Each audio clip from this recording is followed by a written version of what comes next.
Merci beaucoup à tous.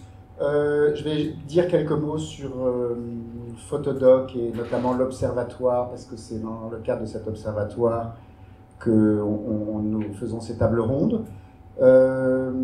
L'observatoire est né avec Christine, on l'a imaginé et il prend forme aujourd'hui. C'est l'observatoire des nouvelles écritures de la photographie documentaire, c'est-à-dire il y a une exploration, on s'attend à ce que la photographie documentaire soit une exploration du monde, et ça le reste, mais c'est en même temps une exploration intérieure aussi vaste, et c'est la combinaison et la rencontre entre cet extérieur et cet intérieur maintenant qu'on revendique, c'est-à-dire une photographie qui ne représente plus le monde, mais qui fait monde, et le photographe, en faisant monde avec lui, fait monde aussi avec nous.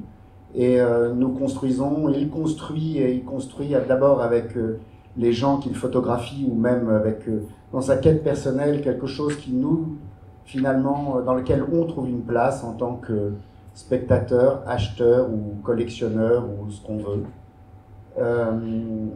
Voilà, donc cet observatoire maintenant s'est créé avec un GIS, le sujet dans la cité, le GIS, le sujet dans la cité, Sorbonne, Paris Nord, Campus Condorcet, exactement. Donc voilà, on est en lien avec cette université, et c'est dans ce cadre qu'on développe nos recherches. On a déjà écrit 2 livres avec Christine, et puis on a fait un manifeste, et puis beaucoup d'entretiens, etc., des films. Il y a beaucoup de choses qu'on est en train que vous pouvez retrouver sur notre site photodocparis.com. Ensuite, en ce qui concerne la Christine, pour la présenter, d'abord, je suis sa création, puisque quand... là, c'est moi, je parle de moi, mais c'est pour vous montrer la force qu'elle a quand même. Elle arrive à créer des gens, et moi notamment. Donc, autant qu'elle est ma création, évidemment. Parce que, mais avant d'être... elle est auteure. Elle a fait beaucoup de livres d'entretien avec Claudie Sluban qui est ici, avec Antoine D'Agata, Evelyn Atwood, et un livre en préparation avec Stéphane Duroy. Elle est photographe, ici présent. Voilà. Elle est photographe aussi, où il y a son travail qui est représenté à 2 endroits en bas, Agence Révélateur et à la galerie, à la Photodoc Galerie. Elle a écrit un certain nombre de livres, et elle a fait un certain nombre de livres de photos. Quand je l'ai rencontrée, c'était Exil Réminiscence. Ensuite, il y a eu 2 livres qu'on a coécrits ensemble, Le pouvoir de l'intime dans la photographie documentaire, Insurrection créatrice et photographie documentaire. Et puis, En s'enfonçant dans la forêt, aujourd'hui, qui est là et qui est l'objet de l'exposition qui est chez nous à la Photodoc Galerie. Ce que je voulais dire de Christine, bon voilà, ça c'est son pédigré un peu, si je peux dire, mais c'est quelqu'un d'extrêmement généreux, très à l'écoute, et très très touchante, et qui m'a amené beaucoup de choses. Voilà, je voulais, parce que c'est quand même important de le dire, et avec qui vous allez le voir et le découvrir ici, j'imagine, une pensée très féconde, toujours en exploration, toujours nouvelle, en train d'essayer de découvrir. Alors, évidemment que les histoires de vie auxquelles elle s'intéresse à l'université, donc elle les met en application aussi dans la photographie, et ces histoires de vie, ce sont les siennes, mais ce sont aussi, pour moi, c'était aussi la mienne, et puis ce sera peut-être la vôtre aussi, et la nôtre. Et je crois que c'est ça, la photographie documentaire, c'est-à-dire quelque chose qui se co-crée ensemble, mais aussi avec les gens à un moment qui rentrent dans l'histoire. C'est ce qu'on essaye de faire. Une co-création commune dans laquelle tout le monde a sa place, et dans laquelle chacun se retrouve. Et c'est un peu ça l'intime qu'on essaye d'élaborer. Voilà. Alors elle est en conversation avec Anaïs Vian, qui est la rédactrice en chef du web et qui est aussi quelqu'un comme nous en quête de sens. De Fisheye, qu'est-ce que j'ai dit? Ah oui, j'ai pas dit la suite. Donc de Fisheye, et en quête de sens, comme nous. Voilà, donc je vais les laisser maintenant mettre et chercher ce sens. Et je vais écouter avec vous ce qu'il va se dire. Très bonne conversation. Ah, et ah oui, j'avais oublié parce que je suis téléguidé, parce qu'il y a la main comme ça. Il y a un film qui va commencer maintenant, et vous allez voir que Christine, autour du travail de Christine.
On pensait que c'était important ce petit film pour présenter l'univers de Christine et donner quelques éléments un petit peu contextuels, puisqu'on va revenir bien évidemment sur les images, le texte, etc.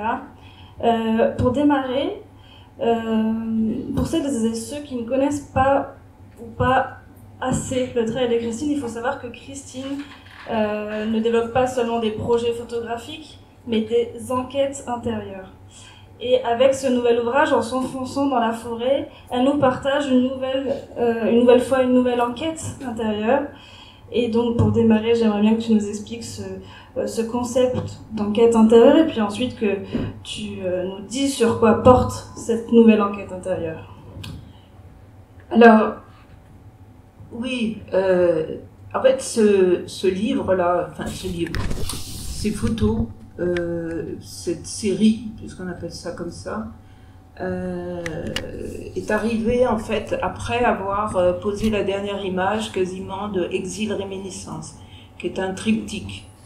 Donc où là, j'ai commencé ce qui est devenu mon geste artistique, c'est-à-dire un geste de fouille par effet de blow-up, c'est-à-dire de grossissement, de détails, chercher dans l'image, c'est-à-dire essayer de traverser cette surface glacée de l'image qui reste muette pour essayer d'en faire ressortir une substance, quelque chose qui en tout cas me donnerait des informations ou me ferait entrer au moins en relation avec les personnages qui sont sur la photo. Tout a commencé, je l'ai raconté 1000 fois et pardon pour ceux qui m'ont déjà écouté là-dessus, tout à fait de manière accidentelle, occasionnelle, en fouillant il y a très longtemps, maintenant une quinzaine d'années, les années passent, une petite photo crantée où il y avait donc ma mère, mon père, son cousin, sa femme et moi devant. On disait que c'était moi, on se reconnaît jamais, hein, on reconnaît simplement parce qu'on vous a dit c'est toi sur la photo, petite fille, voilà. Et donc cette image, un soir je la reprends, je l'avais regardée 1000 fois, ils sont là tous statiques, ils bougent pas, ils me regardent comme ça, et gardant leur secret, puisque c'est une mémoire occultée, hein, une histoire d'émigration, d'exil, de ma mère, comme il y en a tout plein, hein, c'est rien d'exceptionnel. Dans l'exil, pour passer de l'autre côté, là Stéphane Duroy pourrait tout à fait parler aussi dans ce sens, on doit tout laisser derrière soi, hein, et ses souvenirs aussi, hein, pour pouvoir affronter le nouveau pays, les nouvelles situations et dans le cas d'une émigration italienne dans les années 20-30, la discrimination, hein, essayer il est plus important de vivre au présent que de tenter de garder ses souvenirs. Voilà. Sauf qu'avec ça, moi, j'ai pas pu, j'allais dire, grandir, vraiment au sens du terme. C'était pas possible. Ça restait. Et donc, cette petite photo-là, une de plus, je disais, mais parlez-moi, enfin, voilà, etc.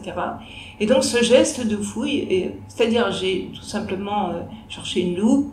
J'en avais pas, j'ai pris mon appareil photo avec un objectif macro et j'ai été fouiller l'image. Et là, ce que j'ai vu, quelque chose a commencé à bouger. Heureusement que je n'avais pas de loupe. Je pense que ça n'aurait pas fait la même chose. Et j'ai appuyé sur le déclencheur et j'avais donc des premières photos avec aucune ambition artistique, simplement les poser là, avoir des traces de l'émotion qui m'avait submergée en voyant ces personnages bouger. Voilà, ils étaient là. Et donc, ils sont venus. Et je pourrais dire que là, ça a été mon premier lien entre le visible et l'invisible. L'invisible se manifestait. Ils étaient là, ils bougeaient, alors que ils n'étaient pas encore tous morts, hein, et moi non plus d'ailleurs. Mais quelque chose bougeait, voilà. Donc,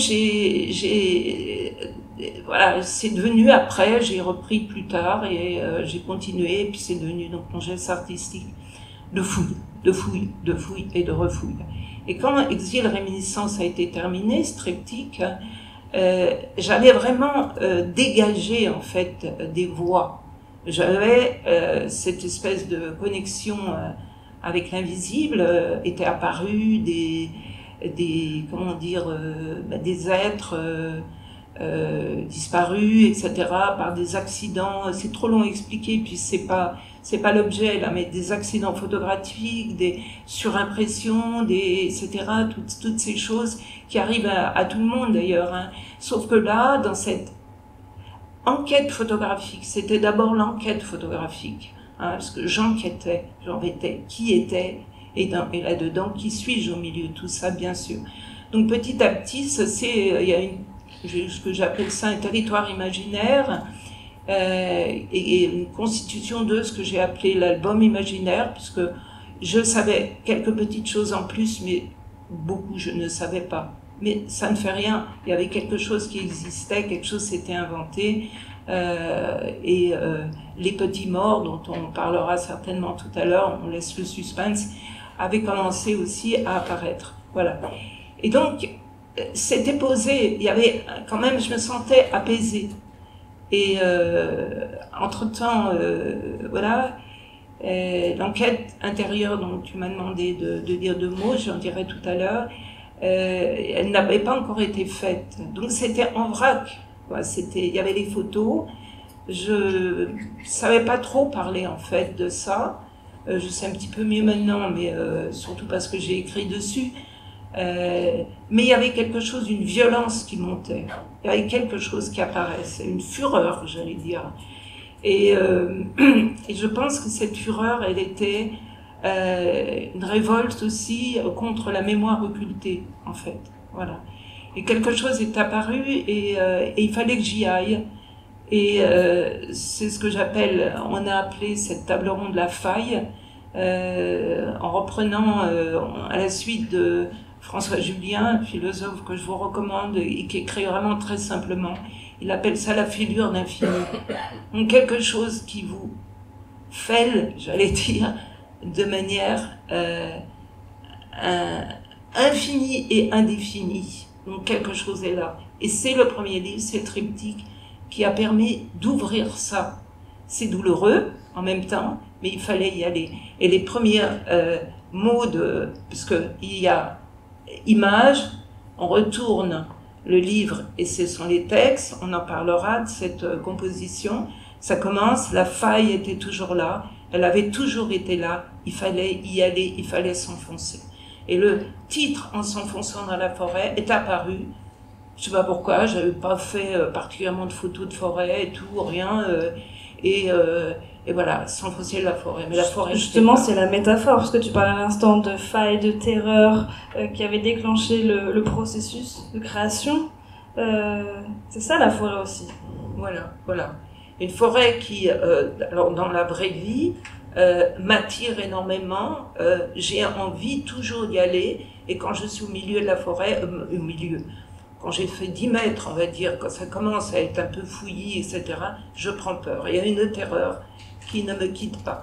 Et je pense que c'est ça qui m'a fait surgir ce titre, qui correspond finalement bien après à ce qui se passait et ce qui s'est passé. Et l'enquête intérieure, alors pour te répondre, mais fallait faire, il me semble, ce petit détour, mais je vais te laisser la parole, t'inquiète pas Anaïs, c'est en fait à la fois un retour sur le processus de création. Donc je parle d'enquête photographique, c'est-à-dire une enquête photographique qui, là, c'est avec les images, après les mots, que ce soit oral ou écrit, qui est quelque chose à la fois bien sûr de rétrospectif. On essaye de retoucher ce processus, mais en le retouchant, advient de nouveau un processus de création, cette fois-ci par les mots qui amènent des découvertes, des mises en conscience, des prises de conscience et qui amènent de l'information et qui permettent en fait, avec l'enquête photographique, l'enquête d'intérieur, de véritablement poser en fait, j'allais dire, des repères dans ce territoire imaginaire, territoire intérieur aussi, pour à la fois se construire et construire une histoire. Voilà. Tu l'as un petit peu évoqué, En s'enfonçant dans la forêt s'inscrit dans ce travail au long cours autour de la mémoire, du passé. On peut me parler de cycle mémoriel. Avec le triptyque dont tu parlais, exil-réminiscence, on était vraiment sur réminiscence, c'est le terme, sur ces histoires de souvenirs vagues. Et ici, tu assumes vraiment ce terme mémoire, en fait. Est-ce que tu t'es réconcilié avec ton passé? Est-ce que tu as développé un autre rapport au passé, à ton histoire? Clairement, il y a une évolution par rapport à tes souvenirs, à ta mémoire, à toi. Alors, ce qui se passait, c'est justement cette mémoire qui est quelque chose qui est absolument imprenable en fait. C'est je sais pas comment dire, c'est à la fois une forteresse, c'est une espèce de masse comme ça qui n'est pas palpable, qui dès qu'on s'approche, ça se rétracte, qui tout de temps en temps va vous donner un flash. Qu'on va dire, ah, c'est un souvenir, Alors, est-ce un souvenir, est-ce une réminiscence? Et la réminiscence, c'est quelque chose de vague. Anaïs l'a dit, le souvenir, ce serait plus construit. Donc, je suis partie aussi là-dedans, donc à la recherche de ça, à la rencontre. Qu'est-ce qu'est le souvenir? De quoi est-il fait? Et comment on se souvient? Et qui se souvient? Et finalement, est-ce que quand on croit qu'on a un souvenir un peu plus net, c'est pas un souvenir qu'on nous a raconté, que finalement on prend pour soi. Donc c'est en fait un récit qui devient un souvenir, c'est plus vous voyez, alors toutes ces choses-là. Et tout à l'heure, je discutais par rapport à l'Amérique latine et l'obsession qu'il y a en art, aussi en sciences humaines, hein, sur la mémoire, par rapport à toutes ces disparitions forcées, comment dire, cette mémoire occultée, et tout ce qu'on connaît bien de là-bas. Et je me demande, parce que en tant que chercheur, je suis 4 fois par an en Amérique latine, Brésil, Argentine, Colombie, donc 3 pays frappés par ça justement. Si c'était pas aussi en surimpression, j'allais dire, avec mon obsession personnelle. Hein. Et j'en ai fait, voilà, j'ai essayé de capter. Donc on voit, alors l'exposition en bas qui est sur le site,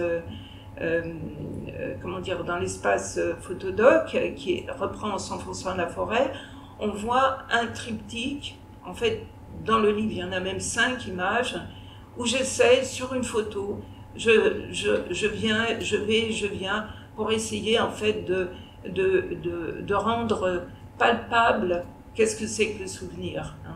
Et le souvenir, en fait, à partir du moment où on n'a pas décidé, ok, cette réminiscence-là devient mon souvenir, c'est quelque chose qui est éphémère, imaginaire. On parlait tout à l'heure d'Oscar Munoz qui travaille justement avec, comment dire, des tracés avec de l'eau, et donc il y a un visage qui apparaît et petit à petit il disparaît, etc., etc. Donc c'est quelque chose là qui se fait, et on se construit, en fait, il faut se rendre compte qu'on se construit avec de l'impalpable, on se construit avec de l'imaginaire, on se construit avec des tas de choses qui s'enfuient, hein, et dès qu'on veut les rattraper, à moins qu'on les pique pas là comme les papillons sur les tableaux, de nouveau ça, et peut-être qu'il faut laisser s'enfuir. Nous sommes des gens qui sont sans arrêt en fuite finalement aussi. Et dans cette quête permanente, là, cette fouille qui t'anime, tu découvres des choses. Est-ce que, on parlait rapidement de l'exil tout à l'heure, tu en parlais, est-ce que tu peux nous expliquer ce que tu as découvert durant ce processus? Parce qu'il y a plein de choses qui sont apparues. La photographie agissante, elle est là. Oui. C'est-à-dire que la photographie agissante, alors là, il faut remettre vraiment dans le contexte donc, qui est mon objet principal, l'exil. Hein, un exil d'une famille italienne sur 4 générations que j'ai pu finalement découvrir en allant par des apparitions, par des accidents photographiques, des choses qui sont véritablement apparues. Enfin, ça semble peut-être un peu perché ce que je raconte, hein, mais je vous assure que j'ai les pieds sur terre. Mais c'est des choses qui sont apparues et qui m'ont donné quelque part, je ne sais pas quoi, le courage, etc. Parce que j'étais un peu tétanisée dans cette mémoire occultée. J'en souffrais, je le disais, etc., etc. Mais finalement, je n'avais pas beaucoup agi. J'ai commencé à agir justement quand j'ai commencé cette toute première photo. Et après, avec ce qui s'est passé. Donc là, je suis allée aussi, bon, j'ai demandé à des mairies, etc. J'ai rencontré un chercheur italien qui vient d'une ville qui est près, en fait, de la ville de naissance de ma mère, de mon grand-père, etc. Et qui m'a aidé aussi, qui a écrit aussi à des mairies, etc. Donc j'ai commencé à avoir des petites choses vraiment palpables. J'ai demandé, comment dire, à la mairie finalement du village où mes grands-parents avaient finalement émigré, j'ai retrouvé, c'est là où j'ai vu donc toutes ces... Bon, je connaissais donc 4 enfants de mes grands-parents, dont ma mère, et il y en avait 10, avec des enfants morts en bas âge, ou même morts-nés, etc. Donc une fille, j'ai découvert, enfin une qui était mort-née, et par une discussion récente avec ma cousine, elle me dit, ah oui, parce que je disais, qu'est-ce qu'elle racontait la grand-mère, parce qu'elle a vécu avec elle. Ah, l'idée, elle a raconté une fois qu'elle avait accouché toute seule dans la forêt. Et moi, ma terreur de la forêt. Alors, quelque chose, et puis ça c'est fait bien après le livre, où le livre prend sens. Vous voyez, dans l'enquête intérieure, il y a sans arrêt des va-et-vient entre ce qu'on a fait, ce qui est fait, ce que ça donne comme effet, et des retours sûrs. Parce que ce qui se passe finalement dans la construction que l'on met, une construction qui est dans le sensible bien sûr, hein, les informations qu'on peut avoir, elles abondent dans le sens. Et donc la construction se fait plus nette. Donc qu'est-ce que j'ai appris tout ça? Ben, j'ai appris en fait concrètement pas grand-chose. Des petites choses, ça m'a donné du courage. L'exil, moi je suis partie en Allemagne à l'âge de 18 ans. Je suis devenue donc italo-franco-allemande. Et l'Allemagne compte beaucoup dans ma biographie. Je suis allemande et je le revendique. J'ai mis au monde une fille qui est maintenant italo-franco-germano-polonaise. Donc on brasse comme ça l'Europe. Mes grands-parents eux-mêmes, ce que j'ai découvert, c'est qu'ils avaient essayé plusieurs pays d'Europe finalement avant d'arriver en France. Une France qui était occupée, enfin qui a été très vite de nouveau occupée par les Allemands. L'Allemagne traverse toute cette histoire de générations antérieures parce qu'ils vont en Lorraine allemande, ils reviennent en Italie, etc. Donc il y a sans arrêt des déplacements, ça bouge, etc. etc. Et l'exil, du coup, prenait quelque chose, prenait finalement un côté positif, en fait. Et véritablement, je peux dire, ce que ça m'a appris, c'est devenu une force. C'est devenu une force à partir du moment où il était entré dans ce que Jean-Christophe Bailly appelle un imagement, c'est-à-dire une mise en image qui est à la fois en photo iconique et aussi dans des mots. Voilà. Et ça m'a donné une sorte de, on va dire, de repère, d'assise, d'une petite base comme ça, qui bouge aussi avec moi, hein, parce que, et moi-même, je suis revenue en France il y a à peu près 22 ans, 23 ans, je ne sais plus, mais je suis aussi tout le temps, quand on n'a pas les confinements, sans arrêt aussi pour les conférences d'Amérique latine, dans d'autres pays, en Asie, etc. En fait, c'est cette espèce de motricité permanente, de mobilité permanente qui apaise l'exil à partir du moment où on a cette terre intérieure.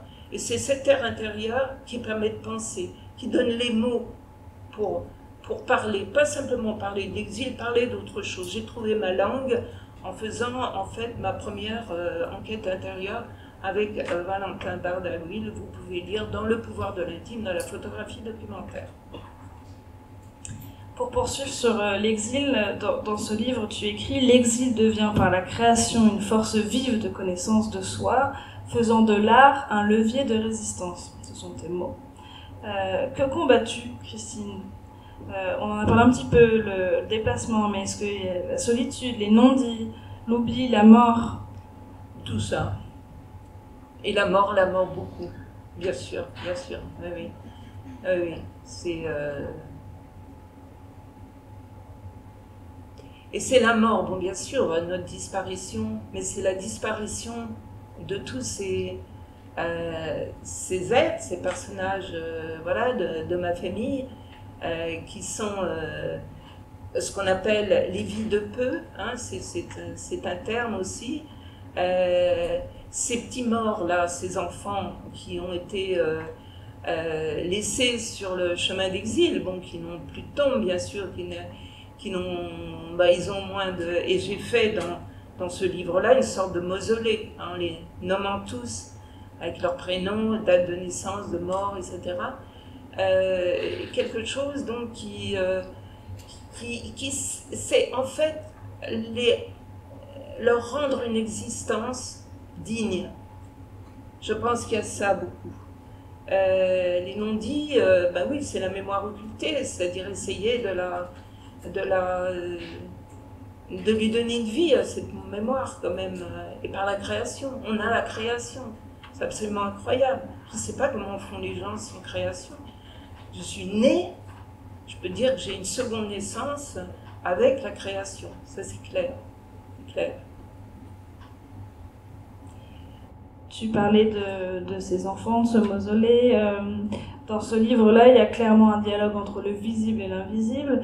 Donc, il y a des gens qu'on ne connaît pas, des gens qui appartiennent à ton histoire personnelle, des archives familiales.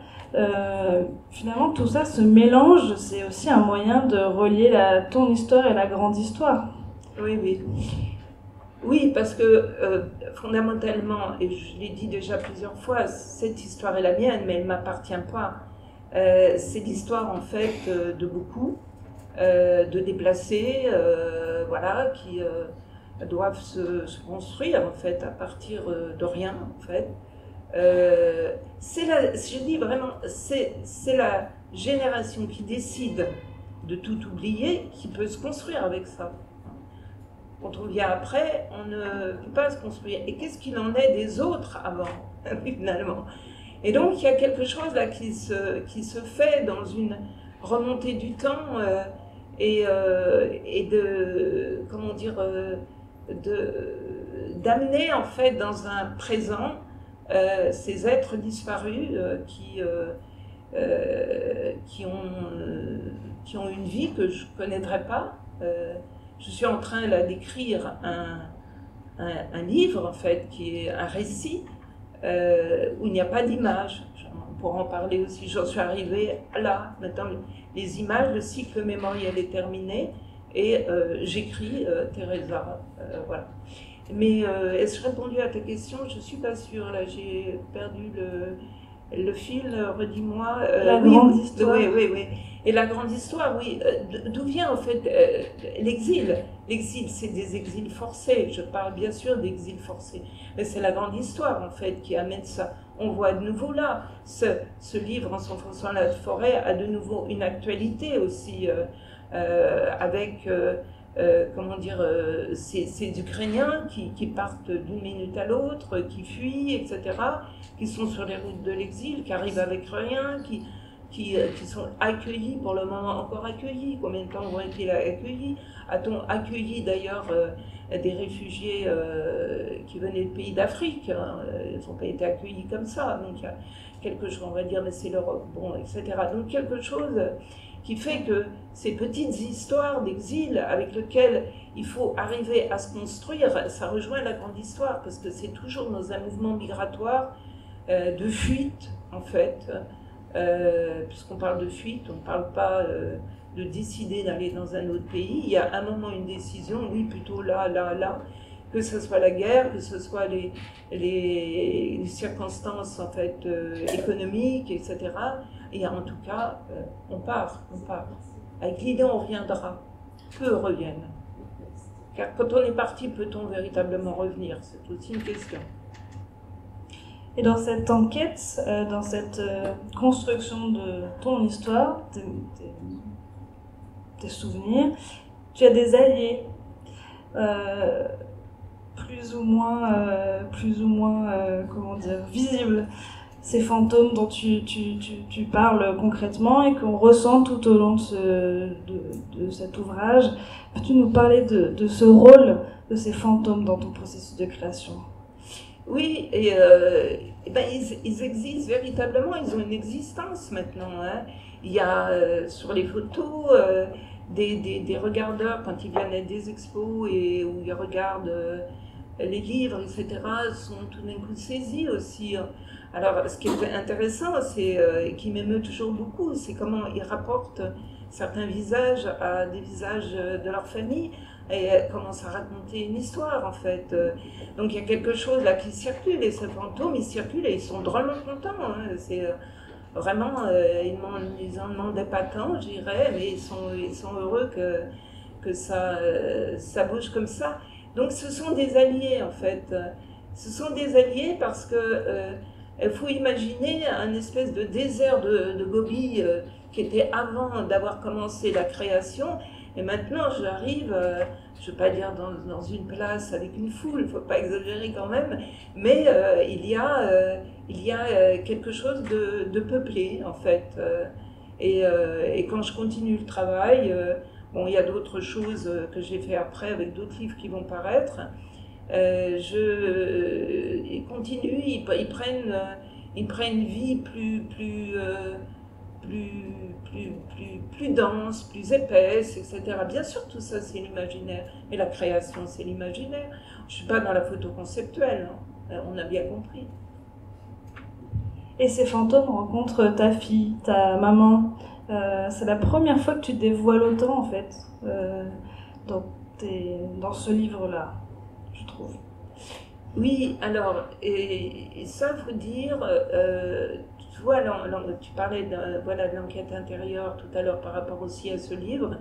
J'ai fait, en fait, c'était les images qui venaient. D'abord, les images, mais donc dans cette enfoncée dans la fêlure d'infini, etc., etc. Et parallèlement, il y avait des mots qui venaient. Les mots n'expliquent pas les images. Les images ne sont pas en train d'illustrer les mots. Il faut bien comprendre. Mais quelque chose se faisait parallèlement et c'était à la fois, on va dire, le geste iconique et le geste textuel qui faisait que je pouvais m'avancer dans l'exploration de cette fêlure d'infini en ayant en fait une assise, en fait, en ayant des forces. Parce que toute seule, j'allais dire, ou avec un psy, je n'y serais jamais arrivée. En fait, j'aurais renoncé. Et là, j'y allais. Et donc, est apparu, pour la première fois, parce qu'en Amérique latine, où je suis reconnue comme une spécialiste de la recherche biographique des histoires de vie, etc., on me disait, mais il faut Christine, parce qu'eux font beaucoup leur autobiographie, fais ton autobiographie. Je dis, j'ai rien à raconter.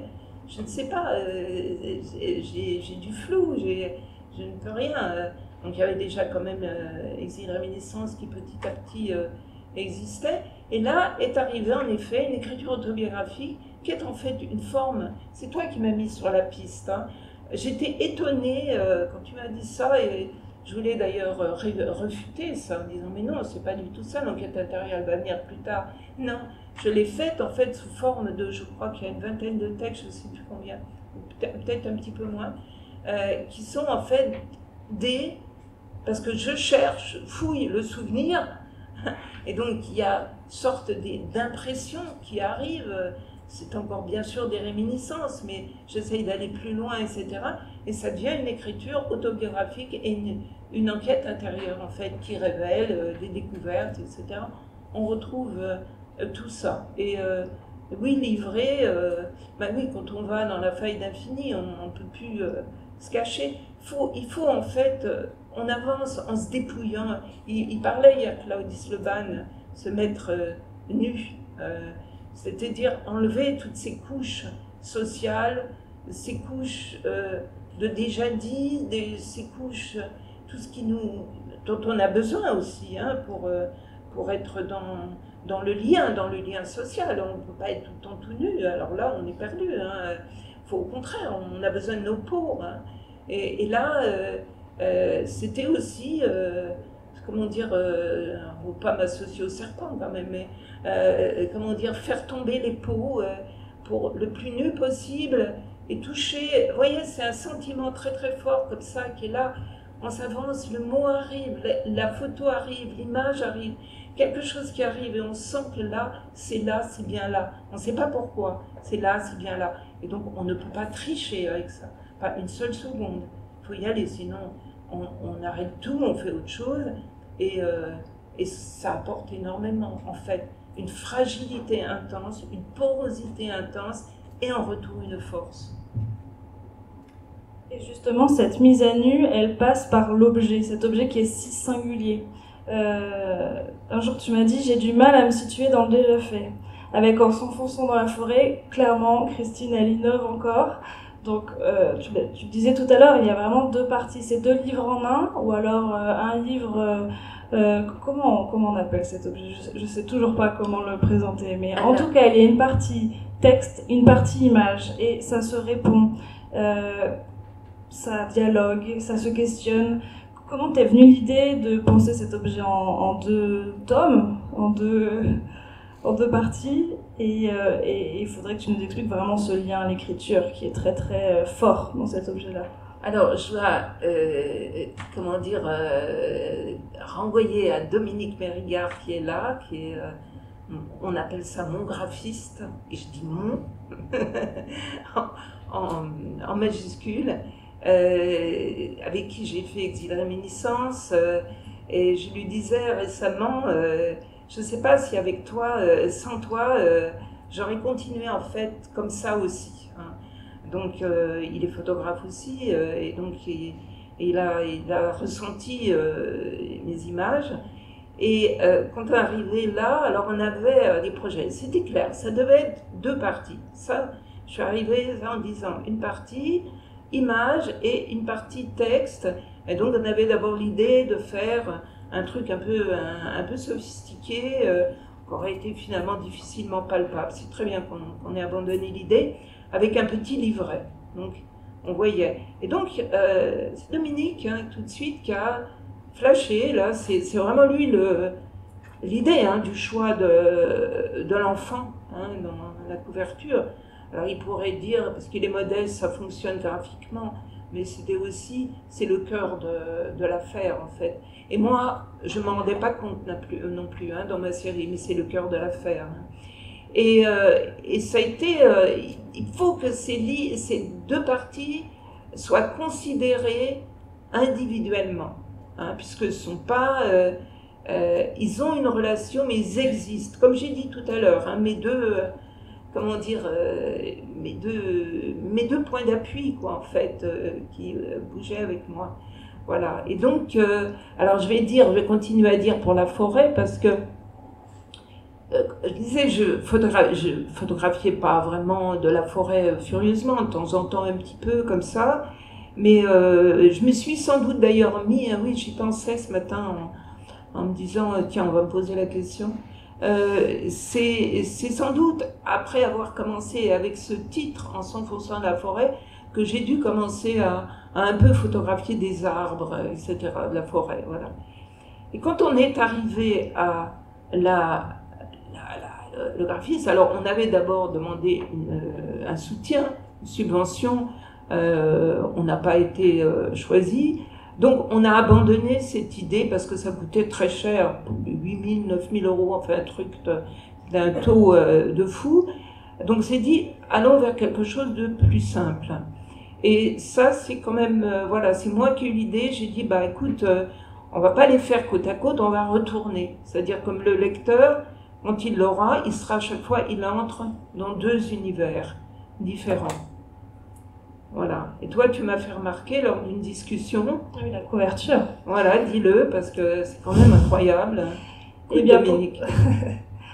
La couverture qui renvoie au récit écrit, elle est plus claire, alors que la partie photo est plus sombre. Alors, je ne sais pas si Dominique a eu une idée qu'il ne m'a jamais dit, il pourrait nous dire, ou si c'était juste intuitif. Et c'est vrai que dans cette forêt d'images dans lesquelles je vais, j'en ressors tout aussi, j'ai envie en fait d'en ressortir en découvrant une clairière en fait. Et finalement, cette clairière, c'est le texte écrit. Et Dominique me disait, mais écoute, tu vois là, parce qu'on avait pensé ce format, mais tes poèmes vont être perdus là-dedans, etc. Est-ce que tu as des photos quand même d'arbres, etc. Bon, il en connaissait certains, et c'est lui qui a amené donc finalement cette forêt dans cette partie-là. Alors on pourrait dire que finalement, vous voyez, une forêt comme ça, qui est un peu impénétrable, qui fait mal, on se griffe partout. Voilà, Dominique qui a pensé qu'elle devait être là, cette forêt. Voilà, donc c'est ça en fait. Et pour revenir sur ton rapport à l'écriture, parce que dans cet ouvrage, on découvre de la prose, poème, tu as même passé une commande à une universitaire. Comment s'est agencé tout ça? Et c'est la première fois où tu mélanges autant d'écriture en fait. Oui, alors il y a donc des textes de forme poétique. Ensuite, c'était un petit peu... Oui, j'ai demandé à Christiane Voller, qui est philosophe, qui n'est pas universitaire, c'est une philosophe libre, et de m'écrire quelque chose. Elle l'a fait, et quand j'ai lu ce qu'elle a fait, j'étais très très choquée. Il y avait une violence, mais parce qu'elle avait touché quelque chose de juste, hein, et j'étais un peu perturbée. Et je me suis dit, bon, il faut peut-être un petit texte à moi qui dit quelque chose là-dessus. Donc on se retrouve en fait avec plusieurs écritures. Donc c'est comme un kaléidoscope, quoi, en fait. Il y a plusieurs pièces en fait qui viennent et qui permettent, quand on tourne, qu'une vision apparaisse, etc., etc. Et c'est en même temps c'est de la création. On reste dans la création. Différents genres qui peuvent converser, se conjuguer et amener vers autre chose, vers quelque chose. Est-ce qu'on peut dire avec cet objet que tu as trouvé ton équilibre dans ce processus de création? Oui, il y a un équilibre certain qui s'est fait et que j'ai ressenti après, en fait. Ce livre a été en fait, la série, mes textes en tout cas, étaient faits, comment dire, réalisés. Il aurait dû sortir en 2020, ce livre.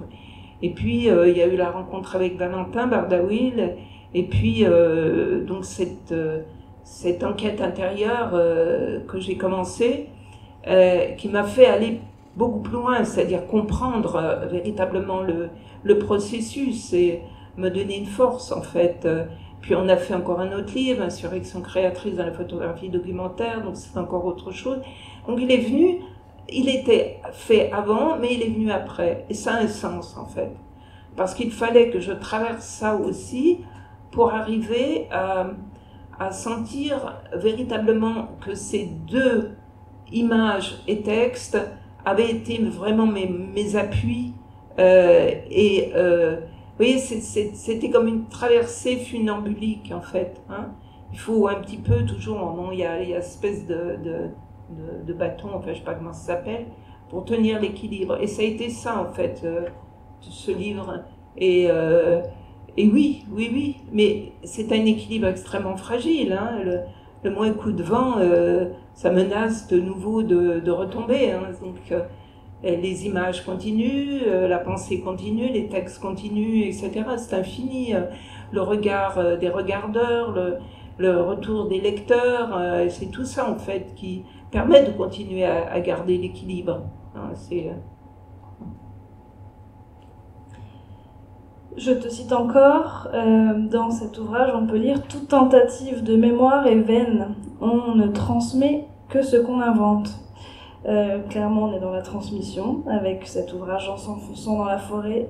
J'aimerais bien savoir à qui s'adresse cet ouvrage. Est-ce que c'est un hommage à ta maman? Est-ce que c'est une belle transmission pour ta fille? Est-ce que c'est un ouvrage qui servira aux enquêteurs, aux enquêtrices du passé, à celles et ceux qui croient aux fantômes?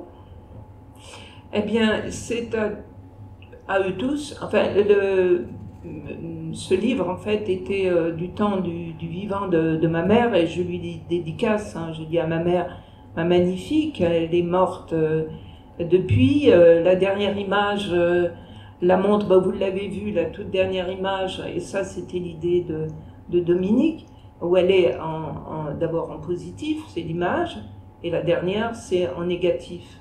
Donc elle s'en va. et on l'a fait donc après. Elle n'était pas dans la série initiale. Vous voyez, c'est ça aussi, hein, travailler.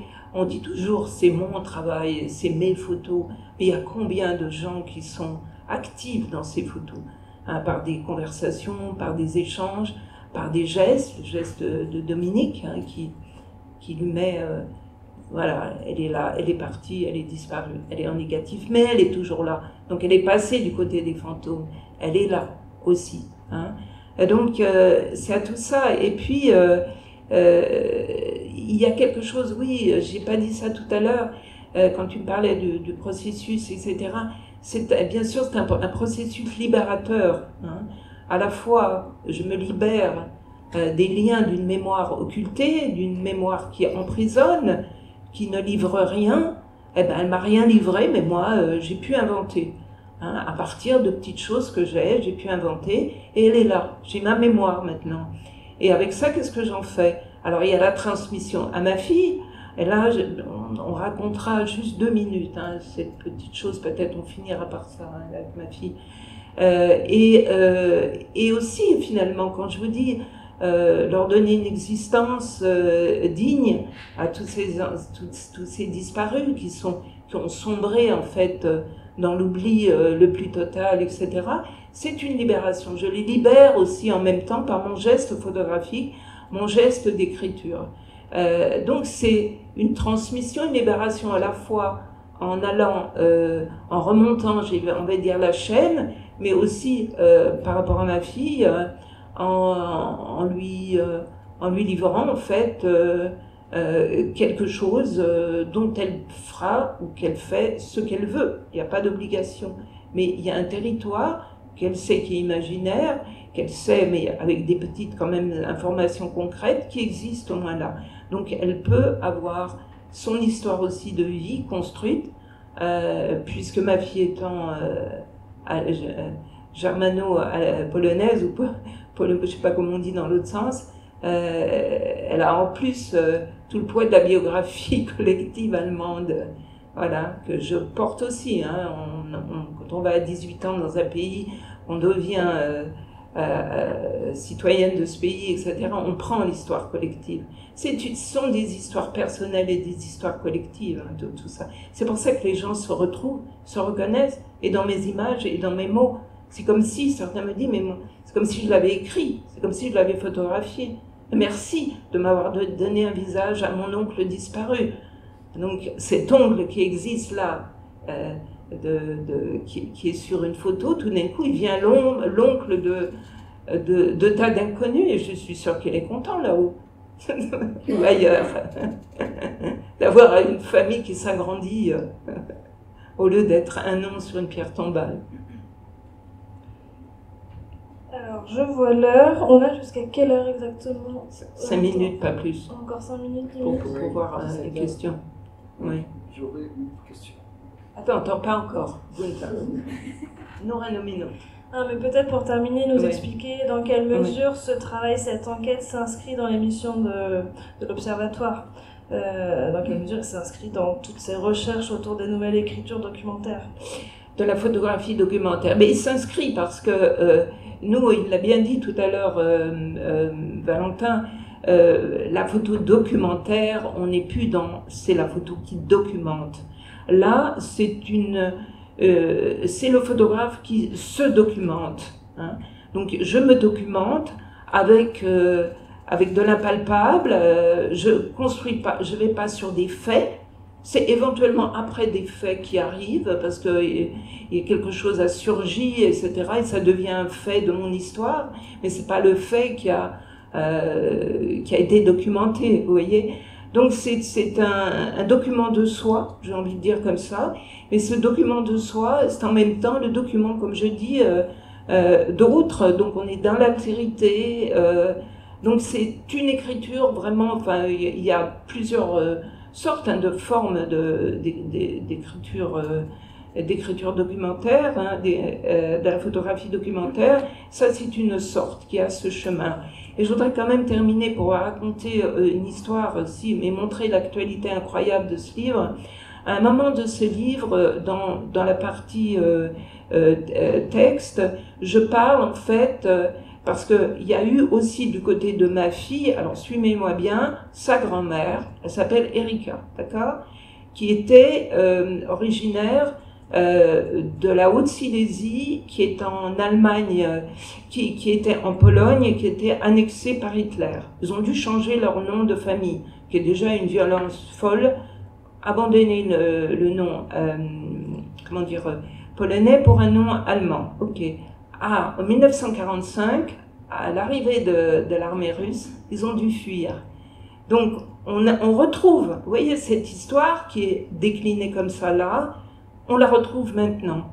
Et donc, Erika devait avoir 16 ans, elle avait une petite sœur, ils étaient à plusieurs, mais elle était en charge de prendre soin de sa petite sœur, et ils ont perdu le convoi. Et ils sont perdus.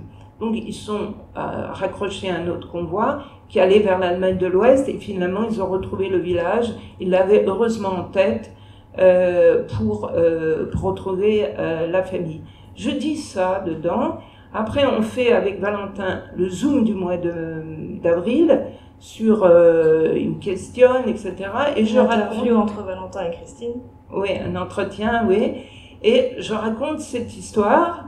C'est lancé sur la plateforme, vous pouvez la lire. Hein.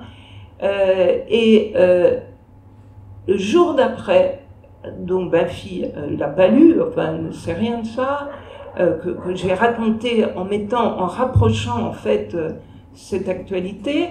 Elle reçoit de son oncle un passeport, un Ausweis, qu'elle était étudiante dans un institut de formation pour devenir institutrice. La même chose, mémoire occultée, rien. Aucun de ses fils ne savait rien d'elle. Il y avait un paquet qui était là, justement chez ce fils, donc l'oncle de ma fille, il ne lit pas le français, mais qui ce jour-là prend, photographie, envoie à ma fille.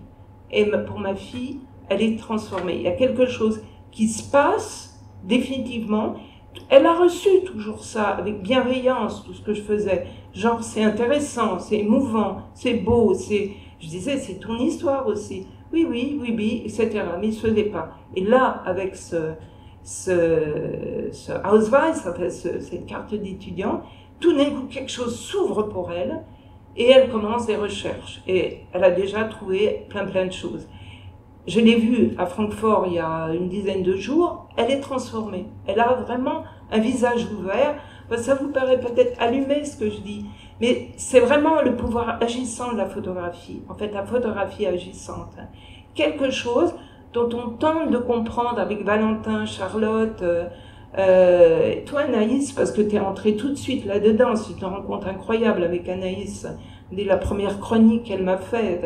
Pour ça, je suis très très heureuse qu'elle soit là, parce qu'elle sent ça, elle comprend, elle y va aussi, il doit y avoir quelque chose de commun. Et on essaie de comprendre. Alors vous direz, coïncidence, bien sûr, coïncidence. On va essayer de dire synchronie. Alors à partir de synchronie, on va essayer de comprendre qu'est-ce qui se passe, etc., etc. En tout cas, quelque chose se passe. Je l'avais hier encore au téléphone en WhatsApp, elle a une parole plus déliée, elle a quelque chose là c'est comme si ça y est, c'était tout l'ensemble est en train de bouger pour elle, circule. Et sans doute qu'il y a un recentrement qui se fait, elle trouve quelque chose. On cherche parfois toute la vie, hein. Voilà. Des questions. Dans les questions. J'ai passé le micro. Je tourne un soir ici parce que j'avais fait un jogging de 20 km ce matin. Il se passe des choses incroyables qu'un Allemand donne une réponse à une Allemande sur pourquoi tu es ce que tu es, comment tu réagis aux choses. Je dois faire un petit détour. Mais pas trop loin, parce que pour laisser la oui, place, mais je suis né donc en 41, j'avais 4 ans à Hambourg, sous les bombes de phosphore. La génération de mes parents était devant une catastrophe totale, la destruction de l'Allemagne physiquement, culturellement, etc. Et donc, dans ce moment, la question principale n'était pas est-ce que j'aurais à manger, est-ce que j'aurais une toit sur la tête, est-ce que mes enfants auraient un avenir. La principale question qu'eux ils se sont posées, c'était est-ce que cette vie vaut-elle la peine d'être vécue? Et beaucoup de gens ont dit que non. Et dans la ville de Hambourg, il y avait 2000 suicides, y compris mon père. Et donc, j'ai vécu un certain temps à Hambourg, j'avais un accident de voiture terrible et j'étais après catapulté, mais je devais arrêter mes études d'économie. Donc j'ai été catapulté par une société à Barcelone, après à Londres, et après à Paris, et j'ai rencontré Sartre et Simon de Beauvoir et Lanzmann qui sont devenus ma famille d'accueil. Et la phrase clé de Sartre dans l'être et néant, et je viens vers toi sur cette page, sur cette phrase, et donc l'antagonisme entre l'être en soi et l'être pour soi nous jette dans un espace de liberté totale. Et donc, la question c'est comment peut-on vivre avec cet anéantissement permanent? Et tout est parce que les éthiques, le moral, tout.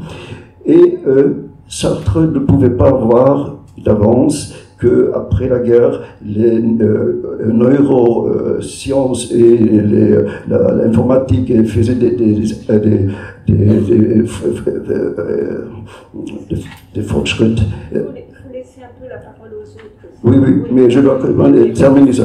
Et donc, maintenant, nous savons que cet anéantissement est différent. C'est-à-dire, ce n'est pas seulement l'anéantissement mécanique, mais notre corps, nous le savons, notre corps est devenu un filtre.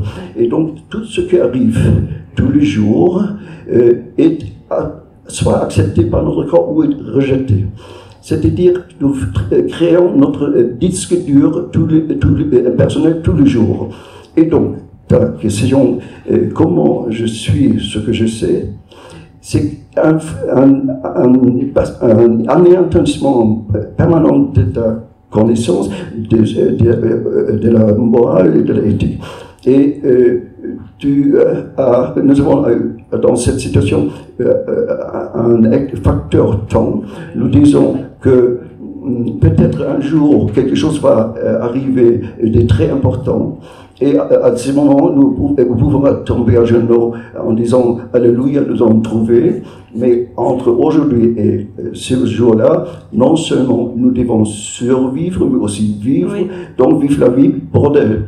Et ça, c'est ta réponse à ta question sur le questionnement. Merci. Alors, je suis d'autant plus touchée parce que tu dis, nous nous connaissons, nous avons déjà parlé.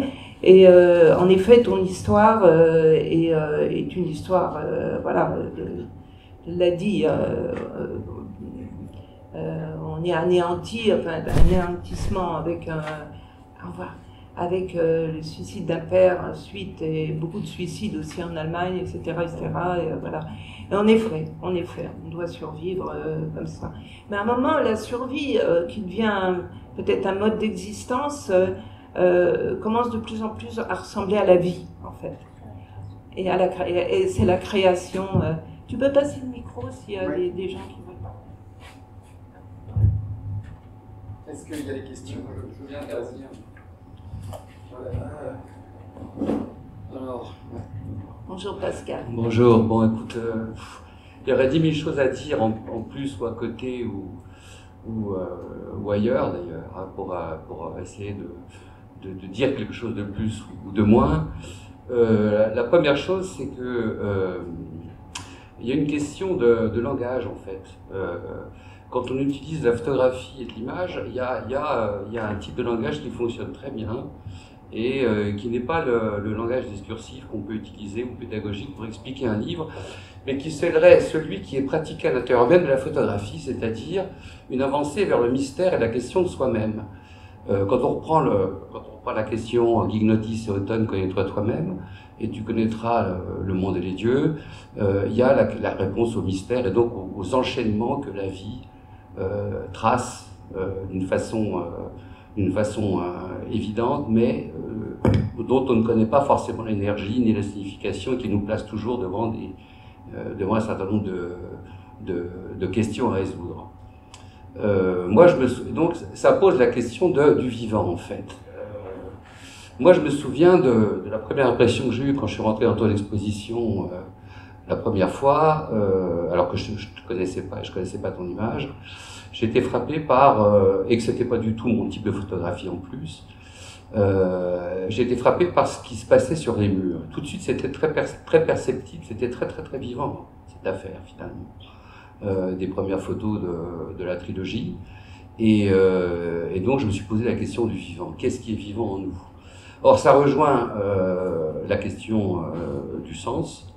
C'est le terme aletheia en grec. Qu'est-ce que l'aletheia, qui est traduit par en vérité? En vérité, c'est ce qui est de l'autre côté du l'été, c'est-à-dire de l'autre côté de l'oubli. Et donc tout le travail que tu fais, qui est pour moi d'ordre initiatique, c'est-à-dire on ouvre un chemin en soi qui organise un certain nombre de réflexions sur les opérations qui sont obscurcies par la chaîne des événements qui s'est imposée historiquement à soi.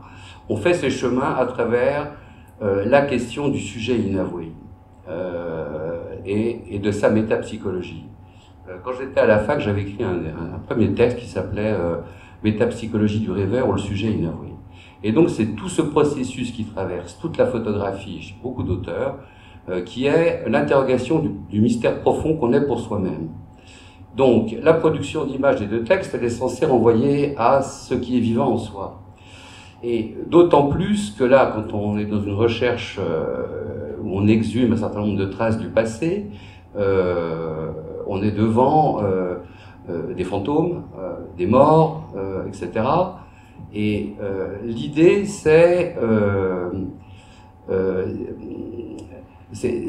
d'arriver à une forme de théâtralité de l'expression pour que de la spatialisation, je ne sais pas si je vais être clair, de la spatialisation de ce mystère dans une forme donnée, on perçoit l'énergie du mouvement des apparences. Et donc, à ce moment-là, les fantômes sont toujours très vivants, ils nous visitent, et donc, tant qu'ils sont vivants, il y a un dialogue qui se crée, voire plastique même, entre ces énergies, ces textes qui ont été subsumés, oubliés, et qui reviennent à la mémoire. Et donc, il y a une autre opération qui est très intéressante également, c'est celle de l'anamnèse, qui est un processus actif. Dans la mesure où on essaye de faire remonter en soi, donc du puits profond, très verlénien, les voies de l'invisible. Et dans cette exhumation, ou dans cette écoute, plus que cette exhumation d'ailleurs, il se passe beaucoup d'éléments qui nous renvoient à la question principielle de qu'est-ce ce chemin qui s'est ouvert devant moi et en moi, dans cette quête, plus qu'en quête, c'est plutôt une quête de soi, et qui fait que ça articule dans un art, donc le mot art c'est articulation en fait, qui articule à travers des documents, des textes et des photographies, tout un message subliminal qui vient des profondeurs de ta psyché et qui donne ce côté de la vérité de l'aletheia de ton âme. Voilà. Donc merci à ce travail, puisque tout d'un coup il nous rend vivants à nous-mêmes, puisqu'il nous permet d'aimer ce qui est aimable en nous en aimant ce qui est aimable en toi. Ah, mais c'est tout un tas de décalage qui s'organise à travers la vision spéculaire qui dit beaucoup de choses. Je peux te donner une petite politique. Attends, non, il faut laisser un peu la place, s'il te plaît, Gunther. Et donc, je suis très curieux Enfin, je n'ai pas vu le livre, je t'ai envoyé un texte, mais je n'ai pas vu le livre.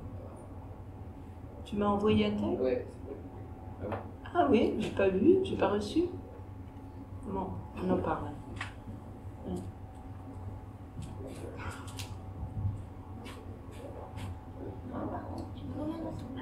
Mais, alors. Bon, tout ça est passionnant, magnifique. Alors, en réécoutant, en découvrant ce qui advient avec ce nouveau livre et ce qui ajoute encore une dimension, je voulais te poser cette question, Christine. Ce qui me frappe dans ce qui a été dit, c'est ton travail qui creuse cette question de la matérialité versus l'invisible, toujours. Et ce qui renvoie pour moi, j'ai l'impression que dans cette recherche que tu mènes, il y a une incursion du sacré universel. C'est-à-dire que, et ma question va être la suivante, est-ce que tu considères la photographie comme quelque chose de matériel, comme un objet, ou comme un espace mental et mémoriel, ou les deux à la fois? Et est-ce que, en avançant dans ta recherche, tu perçois la photographie comme cette porte complètement matérielle? La photographie est aussi un objet, et ce qui est fascinant, c'est qu'il nous emmène comme l'icône à icône, comme l'icône grecque, ou l'icône des premiers chrétiens, ou l'icône qui renvoie à une spiritualité que tout le monde peut entendre, que tout le monde peut percevoir. Et tu creuses pour toi, mais tu creuses pour nous, en fait. Et je trouve que ce qui est fascinant, c'est que la photographie permet cela comme une porte qui s'ouvre sur l'invisible. Donc ma question, c'est la photographie, objet, mais la photographie aussi totalement impalpable, totalement espace mental ou mémoriel et totalement invisible. Oui, mais ta question est vraiment bonne, hein, parce que voilà, il faudrait vraiment plus de temps en fait pour la réfléchir, etc. Mais ce que je peux dire spontanément, c'est avant tout un médium, et le médium qui sert à traverser. Hein. C'est le médium qui cherche à traduire, le médium qui porte, et c'est tout à fait ce qui se passe quand je fais des images. Je les décide pas, ce que j'ai fait. Après maintenant, je fais une photographie au présent, hein, ce qu'on peut voir aussi quelques images sur le stand de Photodoc. Quand on voit sur le stand de l'agence Révélateur, hein, dont je suis membre auprès de 7 autres photographes de l'agence Révélateur, mon directeur et Olivier Bourgoin. Là, on voit, ce sont des images qui sont des images de fouille. Donc, il y a vraiment deux gestes maintenant, même si ça reste quelque part la fouille, même les images au présent. Hein. On voit donc cet univers-là. Et puis, il y a quelque chose qui va, c'est-à-dire, ça me fait traverser, en fait, ça me porte. Dans ces images donc, qui sont exposées au stand de l'agence Révélateur, qui s'appelle L'Entaille de l'exil, cette série, et certaines photos donc d'Enfants Fonçant, je suivais en fait l'image. Et l'image qui arrivait, et je suivais. Et comme j'ai dit tout à l'heure, c'est le moment où je dis c'est ça, c'est pas ça. Maintenant je suis face, et je vais photographier des choses. Hein? Donc là, c'est trop tôt encore pour en parler, mais il se passe. Et je me dis que c'est vraiment parce que j'ai aussi traversé tout cet espace-là que j'en arrive au présent. Je ne sais pas si je t'ai répondu, mais il faut que je réfléchisse parce que l'histoire, en effet, c'est un objet, c'est un médium en fait. Et le médium, qu'est-ce que c'est? Le médium porte, je dirais. C'est ça. Je vous propose d'aller continuer oui, en bas. Oui, merci Est-ce que vous êtes beaucoup. d'accord pour aller continuer en bas cette conversation de manière plus intime? Mais je voulais juste dire un mot, vous remercier. Mais on va continuer en bas. Hein. On va... Peut-être quand même une dernière, parce qu'il a essayé plusieurs fois de prendre Mais après, la parole et Alexandre, vous êtes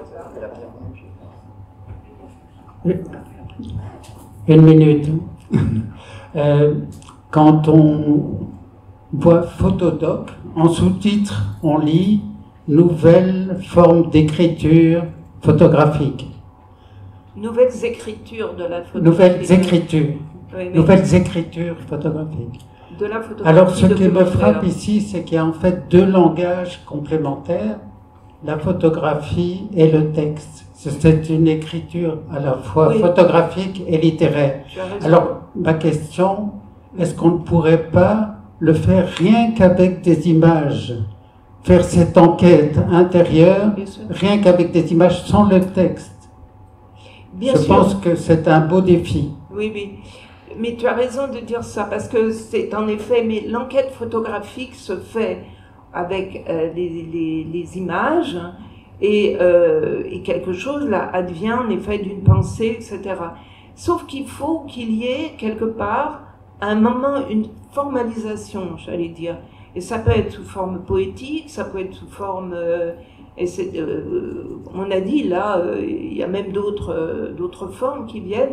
Et c'est en fait, et j'aurais dû le dire, c'est la mise en place d'un espace hybride dans les nouvelles écritures de la photographie documentaire, d'un espace hybride, et qui fait que chacun, comme je disais, se conjugue, etc., etc. Mais un autre photographe, une autre photographe peut se dire, mes images, elles me suffisent.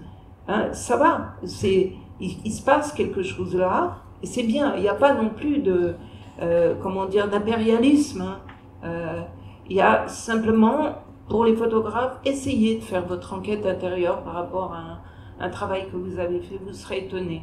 Et je vais rajouter ça aussi, que Photodoc au départ, et cette enquête elle est née parce que on entendait les photographes raconter, et on les entend toujours raconter des histoires qui racontent dans l'intimité comme ça, un dîner mais qui racontent jamais ailleurs. Et ces histoires, avec Charlotte, on se disait tiens, ces histoires elles sont quand même incroyables, elles portent des choses qu'on n'entend jamais, qu'on devrait entendre. Et les transmettre. Et c'est cette forme aussi qu'on a donnée avec Christine. Mais ces histoires, elles existent quasiment tout le temps. Et il y a toujours des histoires qui sont racontées, c'est simplement les organiser, leur donner une forme. Mais en tous les cas, ce que j'entends aussi, c'est que, et je me disais tout à l'heure, ce serait bien de faire ce que tu as dit Pascal, j'ai trouvé ça très beau et très intéressant. Et je me disais, tiens, on devrait faire la prochaine fois une rencontre autour dans une vraie liberté comme ça, de discussion autour de la photo. De la philosophie. Et de la philosophie, oui, et qu'est-ce que cette photo? En principe, aucune création n'est possible sans un sens profond sur la vie. Absolument. C'est la philosophie de Sartre, nous sommes à l'avant-garde. Alors de Sartre, je ne sais pas, mais en tous les cas, entre autres, et on pourra explorer, mais je pense que c'est une bonne chose, et discutons en bas. Allons en bas et allons discuter. Je vous remercie beaucoup. Du livre, vous pouvez l'acheter. Combien il vaut déjà? Je crois qu'il vaut 22 €. Bravo.